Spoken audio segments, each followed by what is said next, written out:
ça? Oui, c'était Skype avait essayé de me recruter plusieurs fois déjà, et ça m'a vraiment pas intéressé parce que je voyais pas comment eBay et Skype allaient ensemble. C'était vraiment quelque chose de très bizarre. Et donc je me suis toujours dit que le jour où Skype serait en dehors de eBay, là je serais intéressé. Et l'équipe des investisseurs sont venus, ils ont dit écoute, on considère cette transaction-là. Serais-tu intéressé si cette transaction allait avoir lieu? Ben, j'ai dit oui, on peut en parler, on en parlait. La transaction a lieu au mois de novembre, donc au mois de décembre, j'ai accepté la proposition de rejoindre Skype et aussi donc, de déménager de Singapour, en fait, ici, mais en étant d'abord à Londres pendant environ 6 mois, en attendant que mon visa en fait, puisse être livré. Et finalement, mon visa a été donné uniquement un an après, donc en fait, j'ai pas arrêté de voyager pendant un an. Back and forth, comme on dit. Donc, on m'a recruté pour créer ce qu'on appelle l'Enterprise Business Unit, donc le secteur entreprise de Skype. Combien de personnes utilisent Skype ici? Quasiment tout le monde, je pense. Gardez votre main là. Tout le monde. D'accord. Vous utilisez pour des raisons personnelles ou professionnelles? Même pas. Les deux. Uniquement personnel. Je veux voir uniquement personnel. D'accord, très peu par rapport à l'ensemble. Donc voici pourquoi en fait on m'a embauché chez Skype. On m'a dit écoute, notre produit est accepté et utilisé par millions de gens. La plupart des gens, en fait, environ 40% des utilisateurs de Skype sont des utilisations entreprises, donc ici en fait plus même, quand je regarde la population de ce que vous avez dit. Et donc il faudra qu'on puisse trouver un moyen de monétiser ça. Donc, puisque ça, tu sais le faire, tu l'as déjà fait à plusieurs reprises, et nous, comme investisseurs, on prend que des gens qui ont déjà fait ça plusieurs fois, comme ça on sait qu'ils ne vont pas répéter les mêmes erreurs. Donc on va te prendre, et puis voilà, donc on m'a pris, et voilà.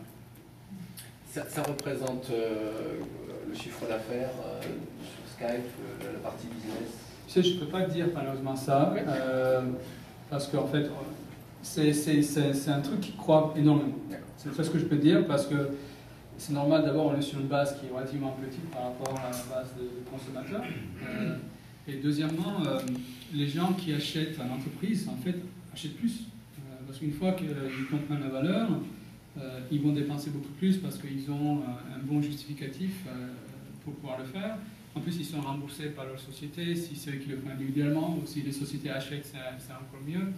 Donc, ce qu'on appelle le ARPU, le Average Revenue Per User, dans le contexte d'entreprise, est plusieurs multiples de ce qu'on a dans le contexte consommateur. Tu as mis en place quelque chose de dramatique? Tu as changé quelque chose à ton arrivée? Plusieurs choses. D'abord, quand tu arrives, en général, tu as quelque chose. D'accord? C'était un moment délicat parce qu'il y avait déjà quelqu'un qui était à ma place, qui faisait un peu de business. Et bon, il a fallu que je reprenne de cette personne. Il y avait une équipe. Ensuite, tu dois évaluer l'équipe et voir si tu veux garder l'équipe ou pas.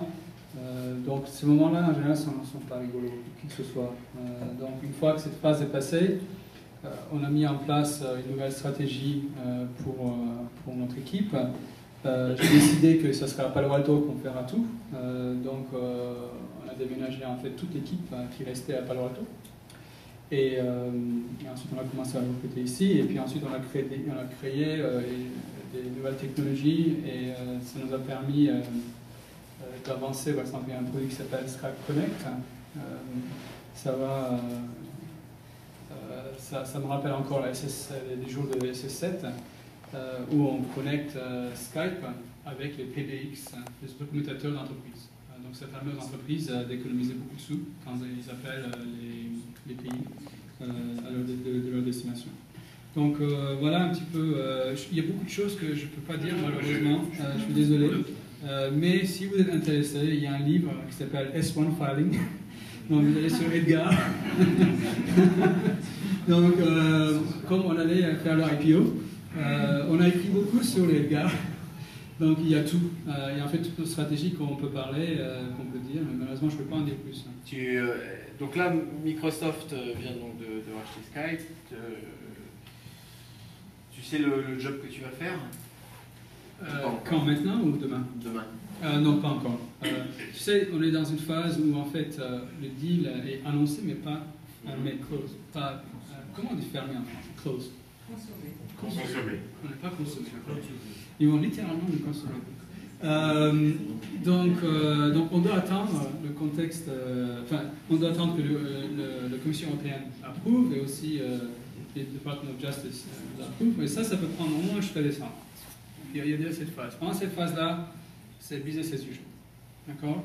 Donc ça, c'est mon boulot pour le moment. Ensuite, pour le boulot d'après, ensuite, il y a toute une question de ce que Microsoft veut faire avec moi, avec mon équipe, avec ce que je fais. Donc ça, on n'a pas encore commencé ces discussions-là. D'accord? Tu peux pas nous en dire plus sur je sais l'outil qu'on utilise tous les jours Écoute, ce que je peux dire, c'est que Microsoft a vraiment voulu acheter Skype. C'est pas un... Ça c'est la news. Je te remercie. Non, mais c'est beaucoup plus profond qu'en fait ce que les gens lisent en fait.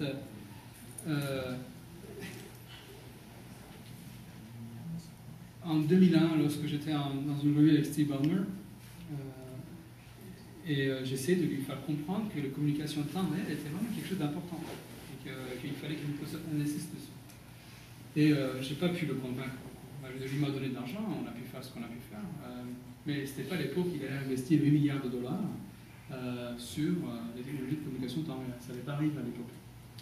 Et donc, en 10 ans, les choses ont beaucoup changé. Microsoft d'abord a compris que bon, il y a la plateforme, il y a les outils, d'accord, il y a les applicatifs, mais tous ces trucs-là ont besoin d'un système nerveux de communication, et c'est les communications de temps réel ou non temps réel, et si ils n'ont pas ces assets dans leur portfolio, dans ces conditions-là, ils auront des faiblesses qui vont ensuite affaiblir encore plus les autres produits qu'ils ont. Parce que si tu as une plateforme avec une mauvaise communication ou si tu as une communication sans une bonne plateforme, les choses ne marchent pas très bien. Donc pour Microsoft, en fait, c'est une acquisition pas seulement de surface où on achète Skype et on va faire la voix sur IP, c'est en fait une compréhension profonde que le rôle que les communications de temps réel vont jouer dans le future of computing. Vous avez bien compris. Donc c'est surtout ça en fait qui est, je pense, qui est le plus important. Parce que comprendre ça pour une société de taille de Microsoft qui a pratiquement 80 000 personnes, de faire ce pari d'achat et ensuite pari d'intégration, en fait c'est quelque chose d'énorme. Parce qu'un jour Oracle va devoir faire ça. Il peut pas, HP va devoir. Mais toutes les sociétés qui sont dans le monde applicatif, plateforme, etc., ils n'ont pas le choix. Parce que c'est comme ça que le marché va se définir. Aujourd'hui, la communauté est la plus importante manière de commencer quelque chose. Bon, je vais pas arriver à en savoir plus, donc je passerai la main à l'audience, ils arriveront peut-être mieux que moi. J'ai juste une dernière question. Si je t'écoute bien, tu m'as dit que tu as fait du cash-out, tu as attendu le cash-out pour pouvoir faire autre chose. Donc là, de toute façon, tu vas faire la même chose. J'aime bien parler d'argent. Mais après, est-ce que tu vas créer ta propre entreprise ou ça t'intéresse pas? Ça m'intéresse beaucoup. Ouais. Un domaine qui m'intéresse beaucoup, je ne sais pas le timing, c'est le côté de ressources humaines. En fait, ce qui m'intéresse vraiment beaucoup dans les ressources humaines, c'est le côté management. D'abord, j'aimerais bien que vous pensiez un petit peu à votre carrière et que vous réfléchissiez à un nombre de managers que vous avez eus et aussi vous réfléchissiez à parmi ces managers lesquels étaient bons et lesquels n'étaient pas bons. Et vous allez vous rendre compte qu'en fait, il n'y en a pas beaucoup de bons. Et sauf toi, et je me suis rendu compte en fait que c'est pas parce que les gens sont mauvais, c'est parce qu'en fait ils n'ont pas nécessairement les bons outils et les bons moyens et le bon environnement pour pouvoir être bons. Et c'est un espèce de... c'est un boulot en fait qui est super important parce que ce sont les managers qui font avancer toute forme d'entreprise, publique ou privée, mais c'est un des métiers sur lesquels on investit le moins. Même si vous faites un MBA, vous allez faire un MBA, le Business Administration, c'est pas du management of business administration, c'est vraiment pas, le côté manager n'est vraiment pas développé proprement. Vous faites des financial plans, des business plans, des case studies, etc. Mais en fait, vous ne savez toujours pas gérer les gens, vous gérez des projets correctement. Et je pense qu'il y a une opportunité pour aider les managers. Il y a une opportunité à travers différents moyens pour qu'en fait, chaque manager ait accès aux services que les élites ont accès.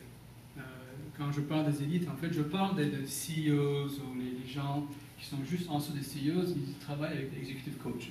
Je ne sais pas si vous êtes familier avec ce type de système, mais vous avez souvent des gens, on dit ouais, cette personne a besoin un peu d'aide, on lui prend Marshall Goldsmith, et puis Marshall va les aider, etc. Et donc, en fait, ça se passe très bien parce que vous avez une tierce personne à qui vous pouvez parler de ce que vous voulez, sans avoir les conséquences de ça, parce que souvent, quand on se trouve dans une situation, on ne peut pas parler. On ne peut pas dire nos faiblesses, on ne peut pas parler de nos émotions, on ne peut pas partager nos manques de connaissances avec qui que ce soit, parce que si on le faisait, d'abord, on serait considéré comme nul, donc ce n'est pas quelque chose qu'on a envie de montrer, ou inexpérimenté, ou on serait jugé par nos collègues. Donc ce genre de choses, on est un petit peu réticent à partager. Donc mon idée, c'est de créer une société qui permettrait aux managers d'abord et plus tard à tous les professionnels d'être meilleurs. Et je pense en fait aux médecins et à pilotes. Ma femme est médecin et pour qu'elle puisse avoir tous les ans le droit d'exercer, elle doit passer un certain nombre d'heures à étudier, à se qualifier. Sinon, elle ne peut pas exercer. Ça fait partie en France, ça s'appelle formation médicale continue, FMC. Je ne sais plus comment ça s'appelle aux États-Unis. Donc, il y a le même système, donc vous êtes obligé de travailler un certain nombre d'heures pour pouvoir exercer. Si vous êtes pilote, c'est un métier quand même à responsabilité, c'est un autre métier à responsabilité. Vous avez quand même la vie des gens entre vos mains. Et vous ne pouvez pas prendre un passager si vous n'avez pas fait 3 décollages et 3 atterrissages dans les 90 derniers jours.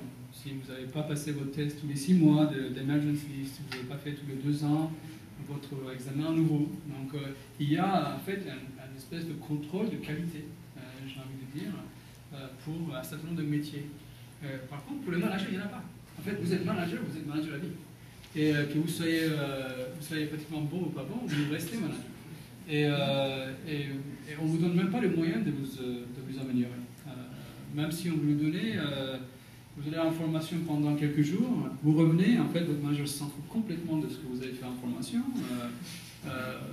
Au mieux, vous avez une réunion, et puis le reste, c'est fini. Et puis vous plongez dans vos problèmes de tous les jours. Et vous devez virer des gens, vous devez créer un nouveau projet, vous devez couper des budgets, et tout ça, vous ne savez pas comment faire, vous faites de votre mieux, et vous échouez. Donc, je pense qu'il y a un problème, donc une opportunité, et c'est ce que je voudrais faire. Je te remercie. On va prendre maintenant des questions dans l'audience. Bonjour, Georges Zéot. Ce qui nous a le plus déçus au niveau business avec Skype, c'est qu'ils n'ont jamais été capables de fournir une solution équivalente à WebEx. Est-ce que c'est quelque chose qui va arriver bientôt? Oui, c'était un des trucs que j'ai fait d'ailleurs. On a annoncé en fait un deal avec Citrix. Si vous connaissez Citrix, ils font un produit équivalent qui s'appelle GoToMeeting. Qui utilise GoToMeeting? Vous connaissez un petit peu. Donc nous allons faire ce qu'on appelle un OEM de ce produit-là et l'intégrer dans Skype afin que vous puissiez faire du web and audio conferencing. Donc ça, c'est quelque chose dans le roadmap. John. Il y a quelques temps du moins, Skype n'était pas compatible avec SIP. Est-ce que ça va devenir compatible avec SIP? J'ai une deuxième question. J'utilise Skype au moins 3 heures tous les jours. Skype, c'est un petit peu la même question.